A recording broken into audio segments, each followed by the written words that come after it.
of things that they would rather see, and so they don't want those small businesses to be able to keep more of their hard-earned money. They want to keep taxing businesses. They've had over $1.9 trillion of new taxes in President Obama's own budget. We've tried it their way. More than 2 million Americans have lost their jobs since President Obama took office. How about we actually try letting small businesses keep more of their hard-earned money so they can create good jobs for hard-working taxpayers? I yield back the balance of my time. And yields back. Gentleman from Michigan, Mr. Levin. How much time is there again on each side?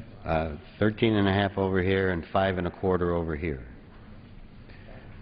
Yes, I now yield 3 minutes to our distinguished whip, Mr. Hoyer. Gentleman from Maryland for 3 minutes.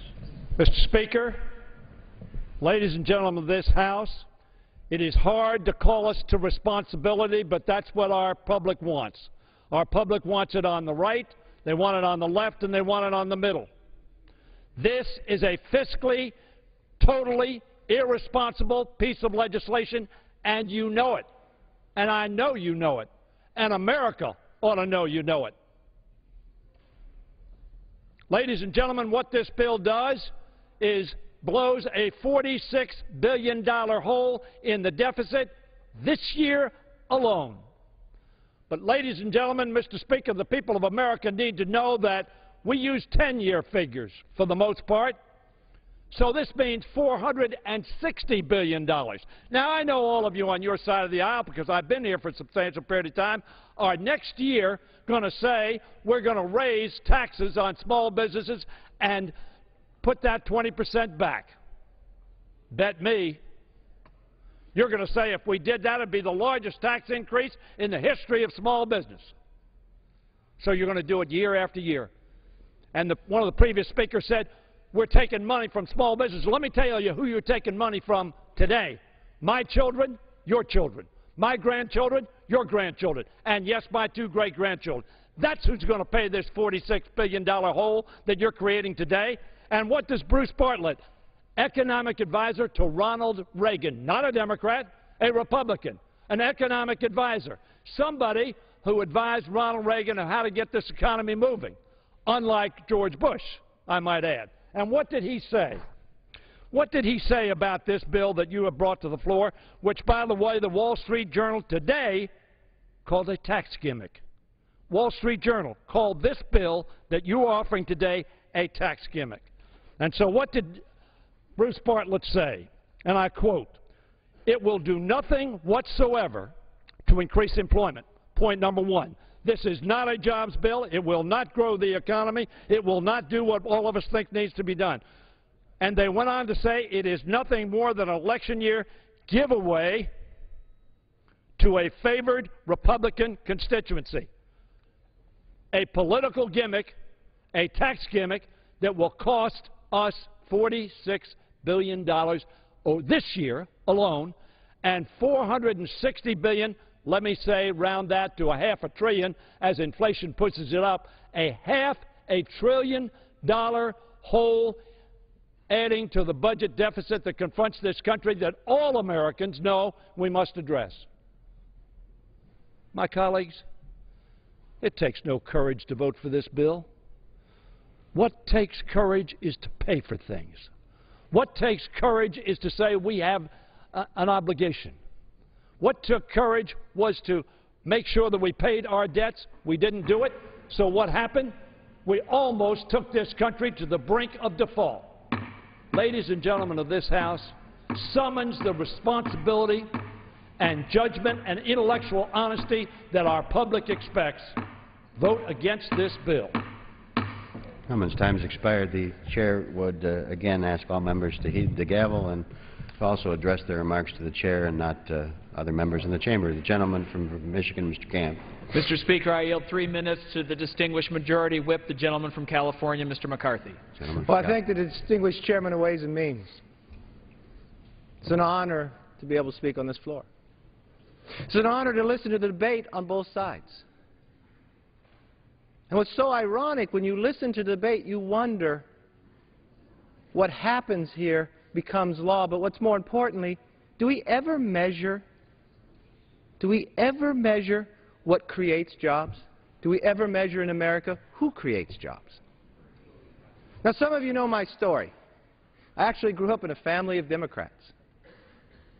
I got rather fortunate. I didn't have great grades, so I went to junior college. Family didn't have enough money to send me away. I worked through the summer. I took my money and I created a small business. You know what? At the end of 2 years, I then had enough money to pay my whole way through college, so I sold my business. I applied for a summer internship with my local congressman, and he turned me down. But today on this floor, I sit elected to the seat. I couldn't even get an internship that a small business paid my way through college. But when I sit and measure and talk and listen to my constituents, they talk about jobs. They know that there's been 11 recessions since World War II, and every other recession we have come out of it stronger and faster. Even the greatest recession of '82, when interest rates were double-digit, and you measure it till today, we'd have 13 million more jobs, but the policy holds it back. So I thought I would go back and I would analyze just the nearest time in America's culture of where we created jobs. So I went back to the end of the last recession, 2001, to the beginning of this recession in 2007. And people look at America, they think that's a pretty good time in America. The jobs grew, economy was strong, people are able to buy houses. And I analyzed who created the jobs. Do you realize during that time in America, small business added 7 million jobs? Large corporations cut 1 million.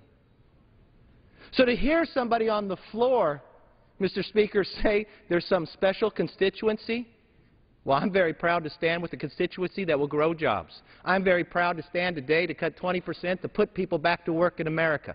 Mr. Speaker, I will stand proudly behind this bill because statistics and the facts and the history of America have proven we are the strongest when small business is strongest. We are strongest and create jobs through small business, not through more politics. Policy matters, small business matters, jobs in America matters. That's why I ask members on both sides of the aisle.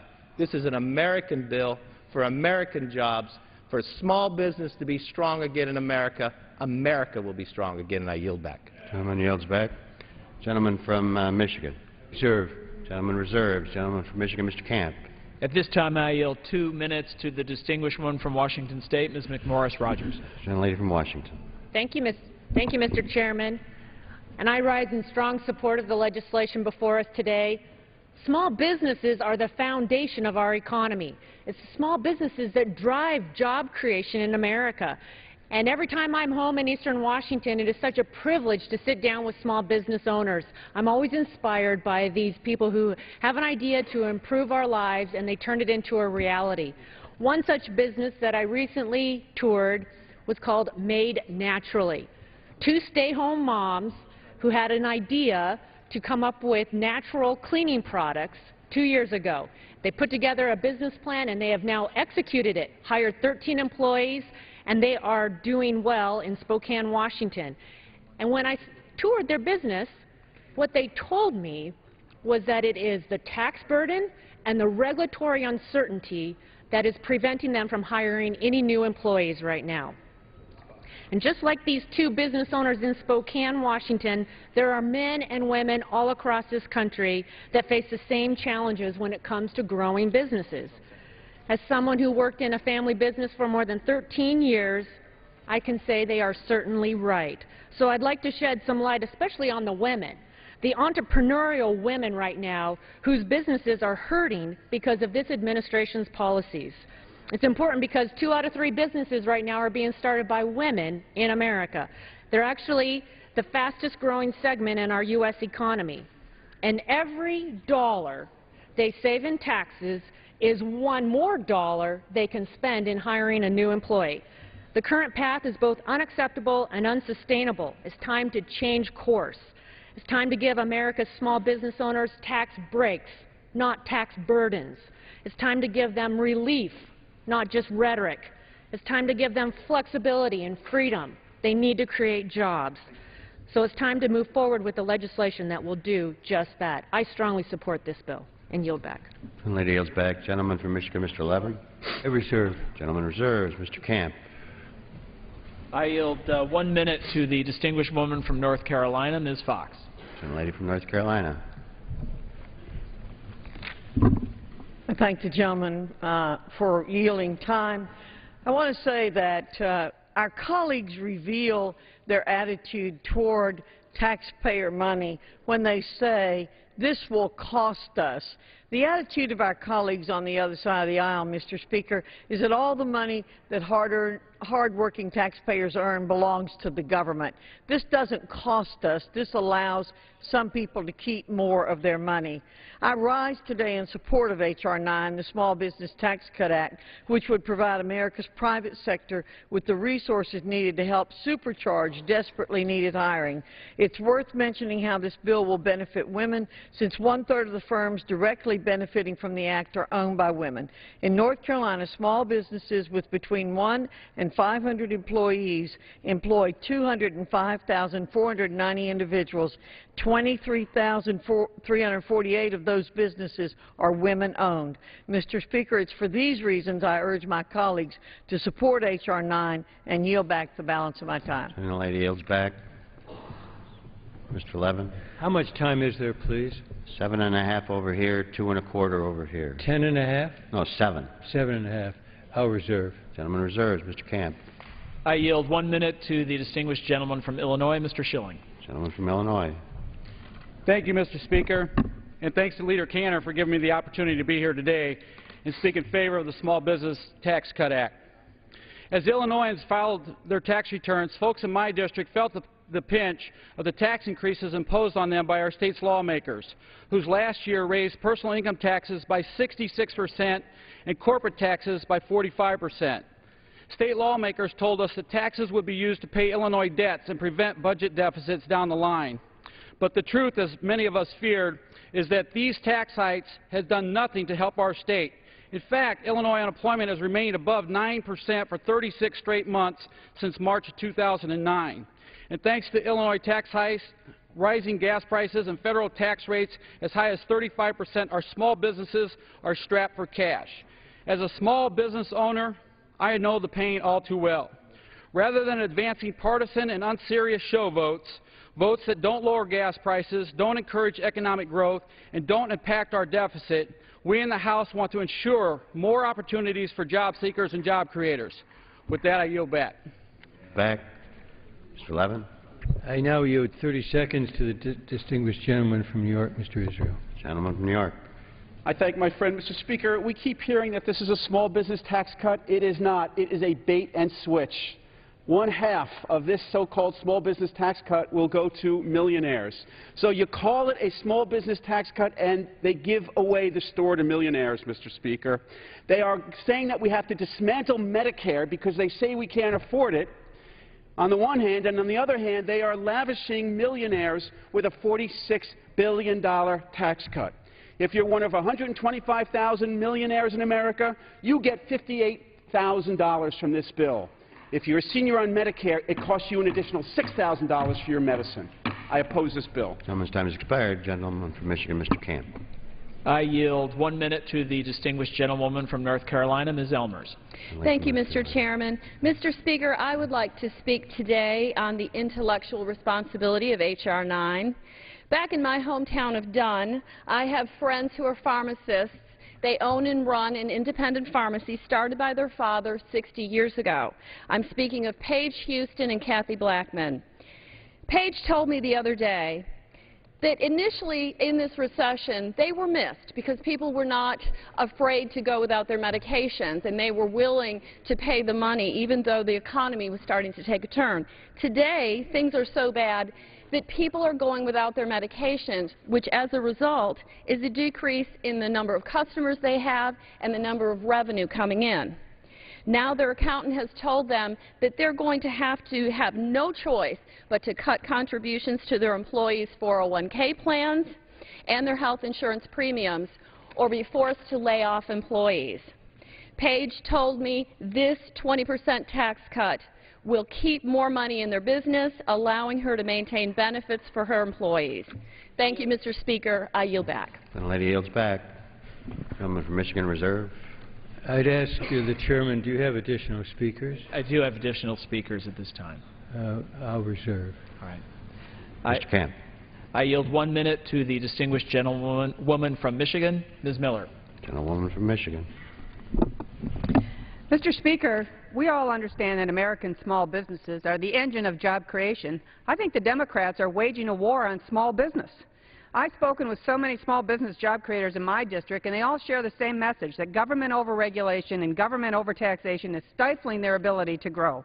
This House has already acted decisively to address government overregulation, and today we're going to act decisively to give small businesses the tax relief that they need to grow. Allowing small businesses with less than 500 employees a 20% tax cut to free up capital and to allow those businesses to invest in and to grow their businesses to create the jobs that we so desperately need in this economy is the right thing to do.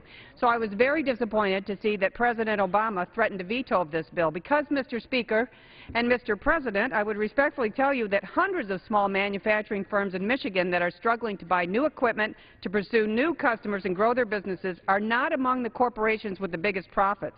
And those small businesses would benefit from this bill. And you can contrast that with General Electric, which made over $14 billion in profits in 2010 and yet paid no federal income tax.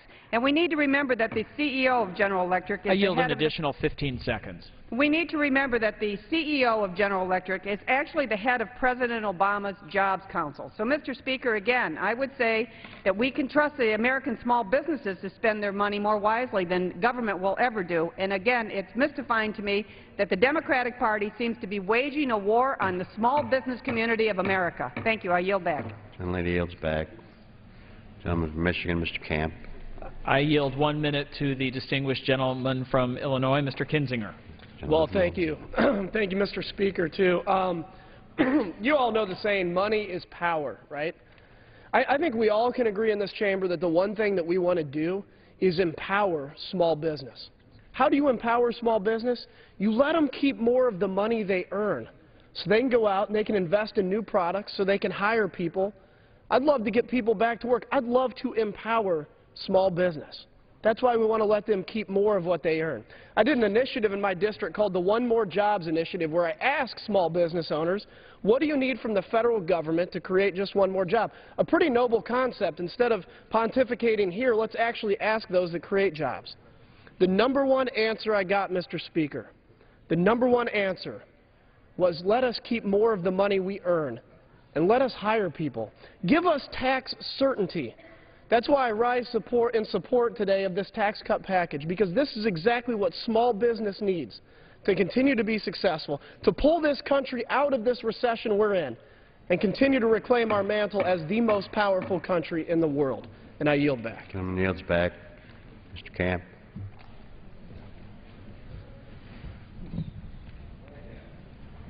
At this time, I yield 1 minute to the distinguished gentleman from North Carolina, Mr. McHenry. Gentleman from North Carolina. Thank you, Mr. Chairman, and I thank the chairman for yielding. Our nation is at a crossroads.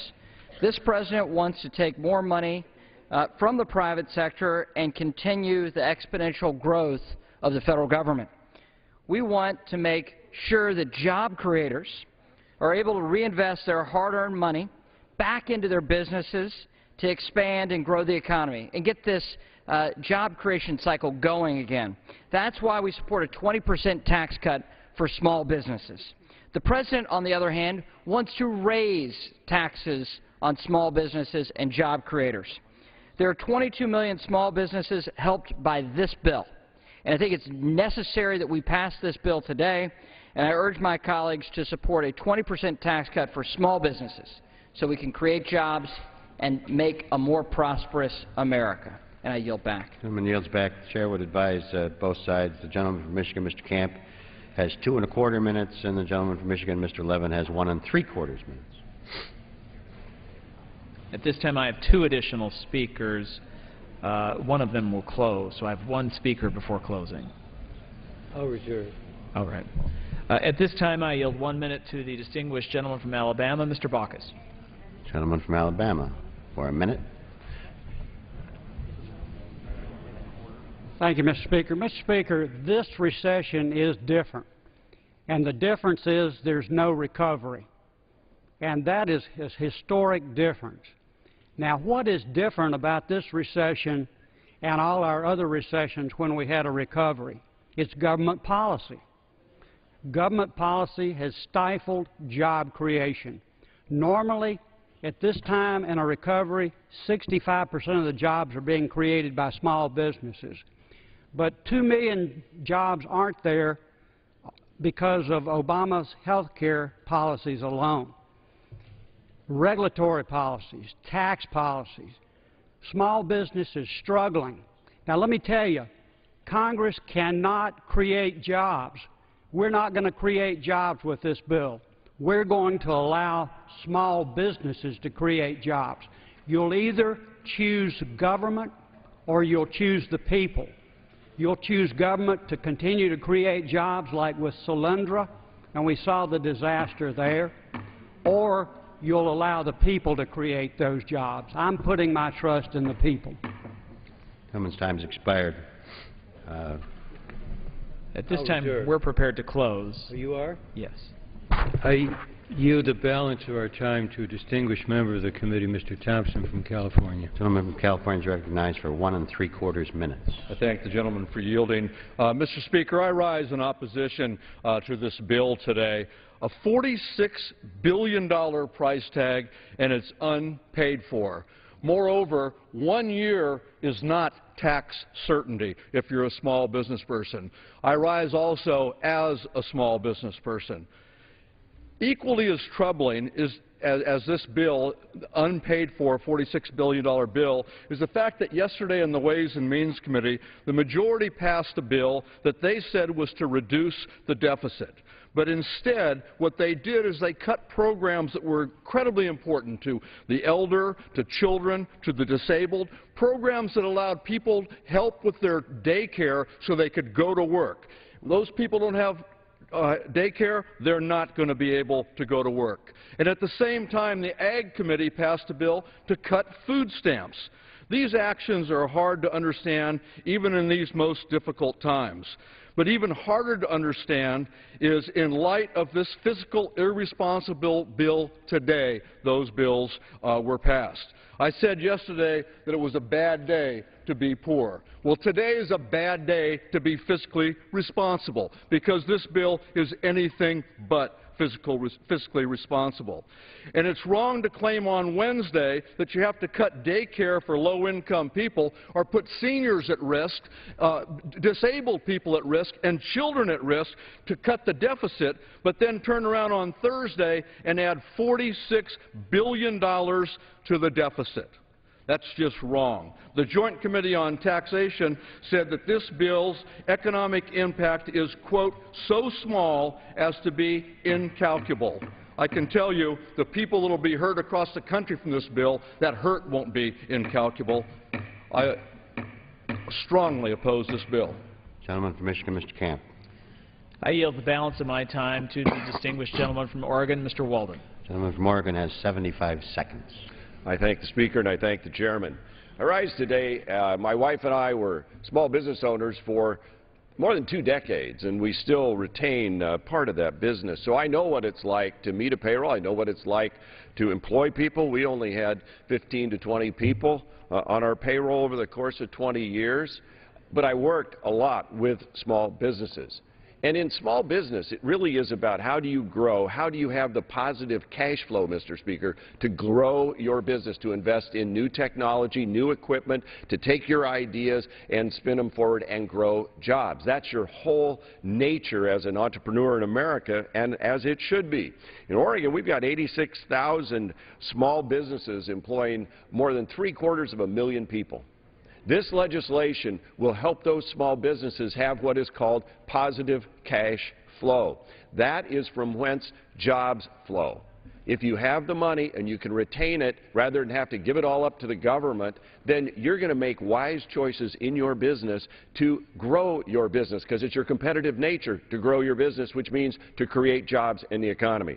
My friends on the other side of the aisle had no problem a few years ago spending $1 trillion to have the government borrow the money and pick winners and losers and waste it. This is a good way to spur jobs and growth in our economy. I urge its passage. All time for debate has expired on the bill. For what purpose does the gentleman from Michigan, Mr. Levin, seek recognition? I offer an amendment in the nature of a substitute. Clerk will designate the amendment. amendment in the nature of a substitute, printed in House Report Number 112-447, offered by Mr. Levin of Michigan. Pursuant to House Resolution 620, the gentleman from Michigan, Mr. Levin, will control 12.5 minutes, as will a member opposed to the substitute. Chair recognizes the gentleman from Michigan. Yield such time as I shall consume. Gentleman's recognized. The Democratic amendment in the nature of a substitute offers a one-year extension of 100% bonus depreciation for certain U.S. businesses. Most importantly, the amendment offers a stark contrast to the majority's untargeted giveaway to the very wealthy Americans. First, bonus depreciation is available only to businesses that make investments in depreciable property. As a result, most of the benefit from the bonus depreciation provision will flow to businesses such as manufacturers that make significant investments in property, plant, and equipment. These are the types of businesses that create good jobs here in our country. In contrast to the majority's mistaken bill, very little, if any, benefit would go to lawyers, lobbyists, hedge fund managers, and entertainers, to mention just a few. These service professionals simply do not make large investments in depreciable property. Second, bonus depreciation is only available for property used in our country. So a business that builds a new factory only gets the deduction if the factory is built in this country. In contrast, the majority's bill provides a benefit to businesses regardless of where they're expanding or investing. Businesses that cut jobs in the U.S. and expand overseas could get the benefit of H.R. 9. In practice, they would get no benefit from this amendment. Third, the incentive to purchase depreciable property provides a benefit to all of the businesses that produce the property. The result is a more general and widespread economic stimulus. Fourth and finally, bonus depreciation is a proposal that has had bipartisan support, unlike H.R. 9. H.R. 9 is going nowhere, and it should not. Vote for and pass this substitute. It is sound policy and can become the law of the land. I reserve the balance of my time. Gentleman reserves. For what purpose does the gentleman from Michigan, Mr. Camp, rise? I yield to a distinguished member of the Ways and Means Committee, the gentleman from Illinois, Mr. Schock, such time as he may consume. Gentleman from Michigan, Mr. Camp, claims the time in opposition and yields to the gentleman from Illinois. Thank you, Mr. Speaker, and I appreciate my distinguished chairman yielding time. You know, I can understand why the American people are frustrated. We have a president who from day one campaigned on raising taxes, then became the President of the United States, and his party in the House and his party in the Senate, they've talked about raising taxes. All the while, we've had a down economy. All the while, we've had unemployment above 8%. Yet the interesting thing is that when the same Democratic Party controlled the House of Representatives and controlled the United States Senate for 2 years, they decided not to implement the Buffett tax. They decided not to increase taxes on Americans. Why? Because they know what we know, and they know the truth, and that is raising taxes will hurt the economy. Raising taxes is not what you do when you want to put people back to work. It's bad policy. And it's why a year ago, despite all the rhetoric against the Bush tax cuts, despite all the rhetoric against the 01 and 03 rates, this same majority in the United States Senate, this same president said what? President Obama said now is not the time to increase taxes on any American a year ago. Well, if that was good policy a year ago, I might submit to you that's good policy today. I don't know many Americans who believe a year ago the economy was in any worse situation than it is today. Raising taxes is not good policy on any American. And if ever there was a starker contrast between the two visions for America, if ever there were a starker contrast between the Republican Party and the Democratic Party's vision on how to get the economy going, it's what's happening today in Washington, D.C. Across this hallway in the United States Senate, they are attempting to raise taxes on America's small businesses. Yes, pass-through entities that pay a rate and take that capital away from them and their ability to invest in capital, their ability to hire workers. And here in the House of Representatives, we're trying to do the opposite. We're saying we're listening to these job creators. We're listening to these people that actually do the hiring. You know what they're saying? Their access to capital is drying up. Their cash in their bank account doesn't quite meet their needs each month. And they need more capital to be able to go out and hire people. They need more capital to be able to go out and buy equipment. And so that's what this targeted tax cut is. It's not for the big corporations. It's targeted at people that have less than 500 employees. And guess what? You can have whatever opinion you want on the political ideology. You can't have your own facts. And the facts are this. Over the last 2 years, 7 out of the 10 jobs created in this country were created by people who employ less than 500 people. The very people that this tax bill is targeted at. Second, you can't throw up your hands and wonder why Americans' job creators are not hiring, why unemployment continues to be above 8% for the longest time in our country's history, at the same time advocating policies that will drive a stake into the heart of our economy and our small businesses.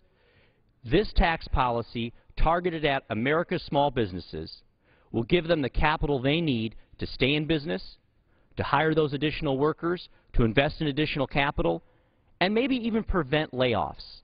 Maybe even prevent somebody from having to go in the unemployment line.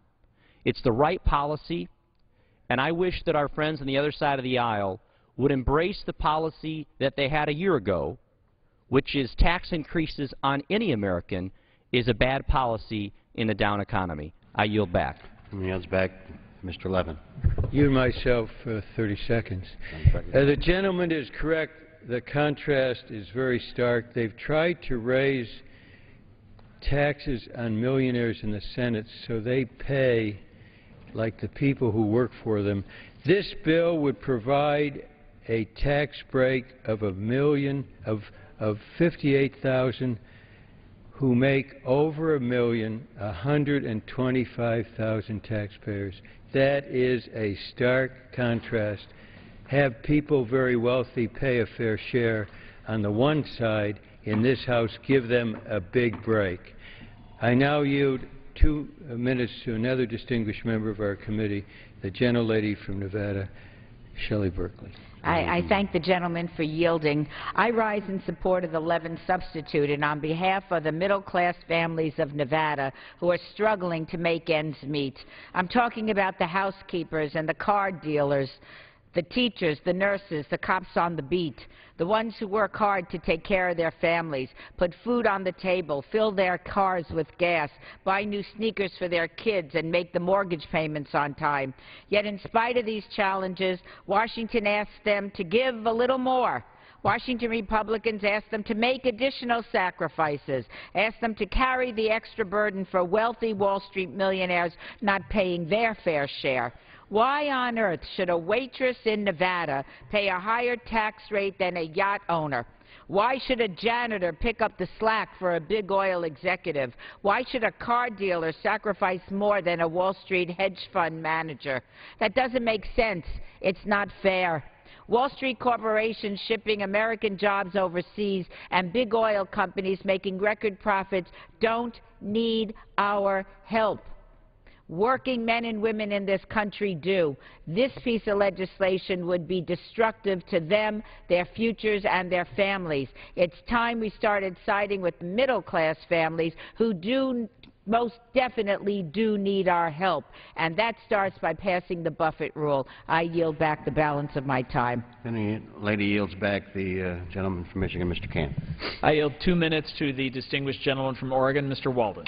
Thank you, Mr. Chairman. Mr. Speaker, I'm intrigued by my colleague's comments a few minutes ago about how we needed to support this substitute to help small businesses and all. But what what troubles me is, first of all, it's highly complicated. It further complicates the tax code. The real beneficiary will be your accountant, because you've got to go through all these machinations to figure out which side of this you qualify for. And at the end of the day, according to the Joint Committee on Taxation, because of the imposition of the additional restrictions called for by the Democrats in their substitute that we're debating at this moment, the entire relief would be something in the order of $287 million nationwide to small businesses.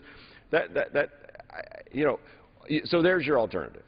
You've got the Democrats saying, boy, $287 million, according to joint tax, that's going to solve the problem this year. That's really going to help. And we're saying, no, we want to do something that really affects small businesses, middle-class small businesses, people like my wife and I, when we were in small business, worked with other small businesses in small communities who want to keep some of their cash flow home where they can invest it in their businesses, in their employees, chase these ever-rising costs of health insurance and all these other things that you do in small business, the added government costs of regulation, all the things that drive up your costs, you need cash to pay for. And so we want to help those small businesses, because that is the heartbeat, the growth, where innovation comes from, of jobs in America, is small business. So this is targeted specifically at small businesses in America who can keep some of their money. By the way, it's not the government's money first. The government wasn't your best business partner. You went out, you earned it, you ought to be able to keep more of it. That's the difference in philosophy working out here on the floor. And those of us who have met payrolls, who have paid bills, who have dealt with government regulation, get that. Those who haven't have a hard time understanding why at the beginning this is the business's money, the individual's money who has worked hard, not the government's money. It's the individual's money, and I urge defeat of the substitute. Gentleman from Michigan, Mr. Levin. I yield a minute and a half to the gentleman from Virginia, Mr. Connolly. Gentleman from Virginia. Mr. Speaker, I support the substitute amendment and oppose the underlying bill, but I think my Democratic friends actually have it all wrong about this bill. I could be mistaken, but I think there was a drafting error in this legislation. When introducing this bill, the sponsor said, and I quote, it would put more money into the hands of small business owners to reinvest those funds to retain, create jobs, and grow their businesses, plain and simple. Well, this bill does nothing of the sort. For starters, it does not target small businesses, as the title claims. Rather than maximize assistance for those employers who need it most, less than half the tax cut go to legitimate small businesses. What's more, there's no requirement that this taxpayer subsidy should be used to hire new workers or expand facilities to grow the economy. I'm further puzzled, Mr. Speaker, when looking at the bill before us today and previous drafts. You see, earlier drafts excluded certain businesses like liquor stores, casinos, and strip clubs from receiving any tax relief, but the current draft does not have such exclusions. Further, this bill is not offset and would actually increase the deficit by $46 billion, which I know runs contrary to the intent of the sponsor, who believe that even in emergencies, federal assistance should be offset. So you see, Mr. Speaker, I know my colleagues are very busy and perhaps distracted with issues like compromising women's reproductive health rights, which is why I can only assume that these simple drafting errors have come to characterize this bill. I urge its rejection, and let's start over. Gentleman from Michigan, Mr. Camp. Mr. Speaker, how much time is remaining? So 6.5 on both sides. Thank you. At this time, I yield 2 minutes to the distinguished gentleman from Illinois, member of the Ways and Means Committee, Mr. Roscom. Gentleman from Illinois. Thank you, Mr. Speaker, and I thank the gentleman for yielding. You know, I want to speak for just a minute on the substitute, and I think speaking of drafting errors, you can only assume that there was a drafting error on the substitute, and look, that happens. And whether it's a drafting error, the best thing to do is to take the bill out of the record and start again. And I think the notion of comparing $287 million in tax relief to $47 billion in tax relief is just simply a non-starter. So it's as if the minority is saying, well, yeah, we sort of accept part of the premise of this tax cut, but we're going to cut it down, and then we're going to cut down the tax relief a little more, and we're going to cut down the tax relief a little more, and a little more, and a little more, and a little more, until finally it's this obscure little bit of nonsense that isn't going to do anything.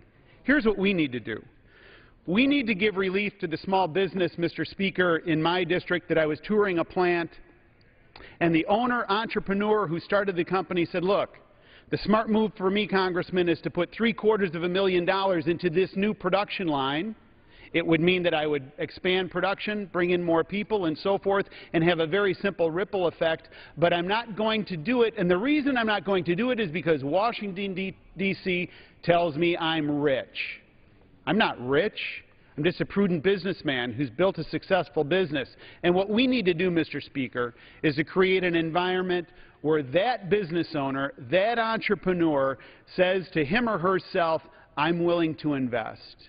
And they need relief. They're begging for relief in suburban Chicago from their tax liability, and this is an opportunity now with this language that is authored by the Majority Leader and that is on the House floor. I urge its passage, and I urge rejection of the substitute. I yield back. Someone yields back. Mr. Levin. How much time is there on each side now? 6.5 for you, 4.5 for Mr. Camp. I yield 2 minutes to another distinguished member of our committee, Mr. Kind from Wisconsin. Gentleman from Wisconsin. Thank you, Mr. Chairman. I thank the ranking member for yielding me this time. Mr. Chairman, Mr. Speaker, just to set the record straight, the amendment that was offered by Mr. McDermott at the Rules Committee and what our ranking member Levin and us Democrats in the Ways and Means Committee supported offered an immediate expenses, a bonus depreciation for capital investment for small businesses that was fully offset and fully paid for by eliminating the tax breaks that large oil companies are receiving today, who are sitting on record profits with record high prices, and it wouldn't add a nickel to the deficit. And that's why I adamantly oppose the underlying bill before us today. It's the here we go again syndrome around here. How deep are we going to create this hole? A $46 billion tax cut that's not offset, that's not paid for, will go straight to deficit reduction, close to half of it going to millionaires, and an average tax savings of over $58,000 is not the way to get this economy out of the hole that it's in. In fact, the Joint Committee on Taxation, the Congressional Budget Office, when they analyzed the Republican underlying bill, said this is probably the worst bang for the buck that we can invest in the economy to create the jobs that we need today. And yet this is a syndrome that happens over and over again from the other side. They support huge tax cuts without paying for it, driving our nation deeper into debt. And if they think it's worthwhile enough and important enough to invest in, then pay for it. Find offsets in the spending, and let's have that discussion as far as our priorities. But don't go down the easy route of trying to offer this illusion of tax relief to all Americans, especially the iconic small business owner out there, without paying a nickel for it and adding to the budget deficits that are accumulating today. I try to explain to folks back home, how do we get into this hole? And certainly the most important driving factor is the underperforming economy and the huge recession that we're trying to climb out of right now. But you also look back in previous policies not so long ago supported by the other side. 2 huge tax cuts that weren't paid for, 2 wars that weren't paid for, the largest expansion of entitlement spending, the prescription drug bill, that wasn't paid for, and it's little wonder we're facing huge deficits. I reject the underlying bill, support the Levin Amendment. I yield back. Gentleman, Mr. Camp. I reserve. Gentleman reserves. Gentleman from Michigan, Mr. Levin. I yield 1.5 minutes to the gentleman from New York, Mr. Crowley. Gentleman from New York. Thank you, Mr. Speaker. I think it needs to be reiterated once again. The sponsor of the underlying bill, the gentleman from Virginia, believes that we need to find pay-fors. We need to come up with pay-fors and not add to the deficit when it comes to disaster relief. Now let's put that in perspective. A hurricane hits, wipes out a town. We, the American government, cannot go to help and rescue and help those people and pay for that without finding a pay-for in order to substitute for that payment. When tornadoes hit Middle America in 101 days, and people's lives are destroyed, homes are destroyed, and cities and towns are eviscerated, the Congress has to come up with pay-fors in order to help in that disaster relief. But not when it comes to a tax break for companies that will offshore American jobs. Those tax breaks we don't have to pay for. Mr. Cantor doesn't believe you have to pay for those taxes. But for disasters that hit America and cities and towns that are annihilated, they must be paid for. I just think that needs to be pointed out to the American people. The Levin bill is a far superior bill. It incentivizes growth within small businesses without burdening the American taxpayer at the same time. And whose money are we talking about?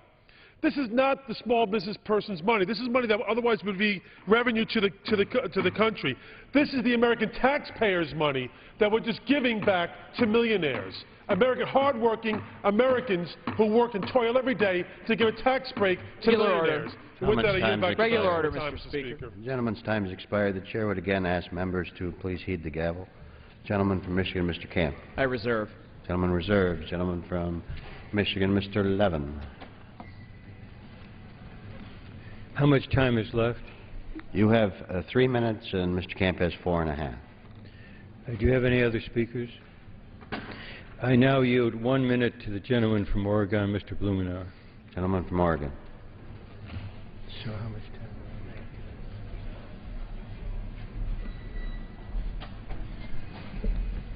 will Mr. Speaker, I heard my good friend from Chicago talking about people begging for investment. Well, their business is looking for our assistance, but nobody has come seeking an inefficient effort like this, digging ourselves deeper into debt and not having the impact. We have offered alternatives that would not have added to the deficit and would have helped business right away.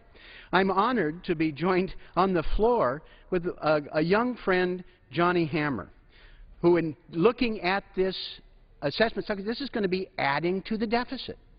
Well, that's right. And we didn't need to do that.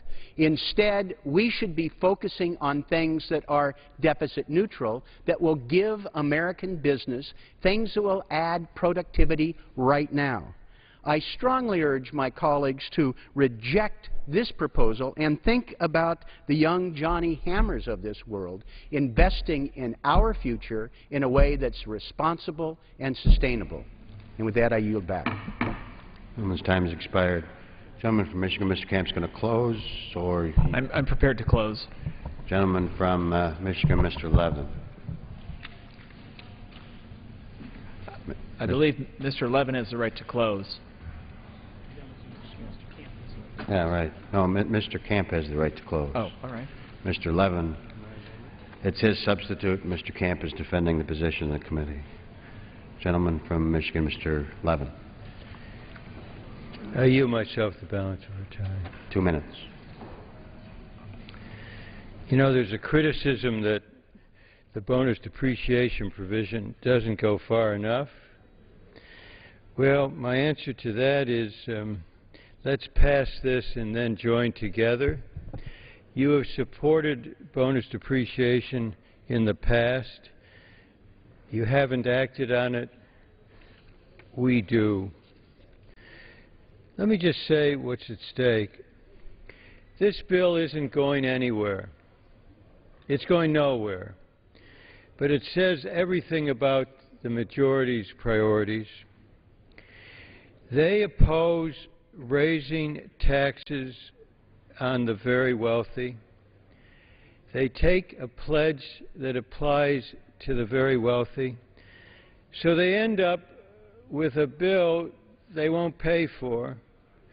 They make all the rhetoric about the deficits empty rhetoric. Empty rhetoric.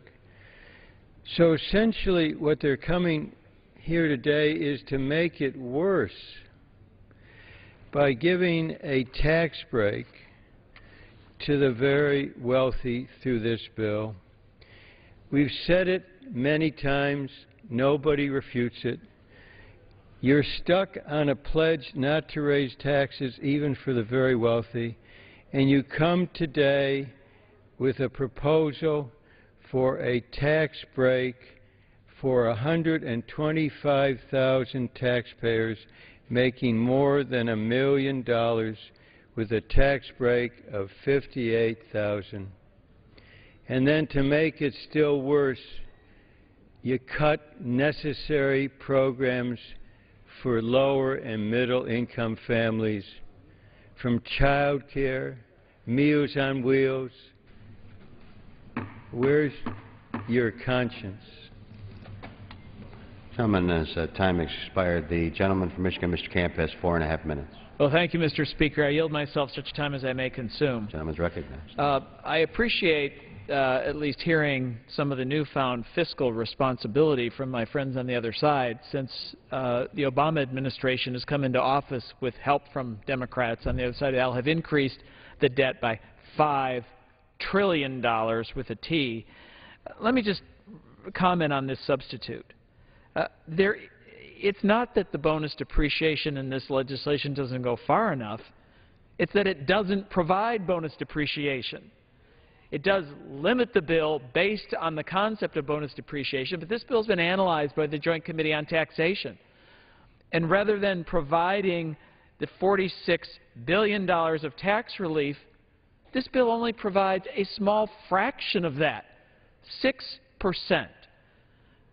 Under the underlying legislation, millions of small businesses would be able to make investments, would be able to buy equipment, would be able to hire workers. This substitute guts the bill and will result in no economic impact in this country. I would urge a no vote on the substitute. I would urge support for the underlying bill, and I yield back the balance of my time. Gentleman yields back his time. The chair would note, while the House is pleased to have the attendance of young Johnny Hammond and all of our guests in the gallery, it's inappropriate during the course of the debate to recognize anyone's specific attendance. Pursuant to the rule, the previous question is ordered on the bill as amended and on the amendment offered by the gentleman from Michigan, Mr. Levin. The question is on the amendment offered by the gentleman, Mr. Levin from Michigan. All those in favor say aye. All those opposed, no. The opinion of the chair, the noes have it. The gentleman from Michigan. Gentleman, a recorded vote. The gentleman asks for the yeas and nays. Those favoring a vote by the yeas and nays will rise and be counted. A sufficient number having arisen, the yeas and nays are ordered. Members will record their vote by electronic device. This will be a 15-minute vote.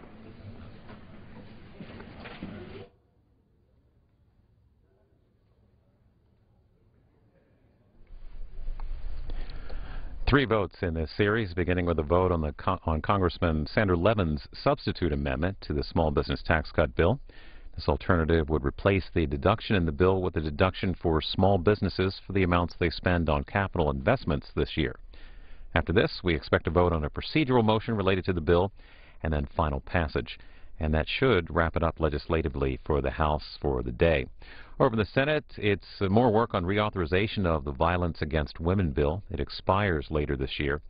And also work on reform of the Postal Service. At 2:15 Eastern, the Senate does have two votes scheduled related to moving forward with the postal reform bill. And you can see live coverage of the Senate on our companion network, C-SPAN 2.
On this vote,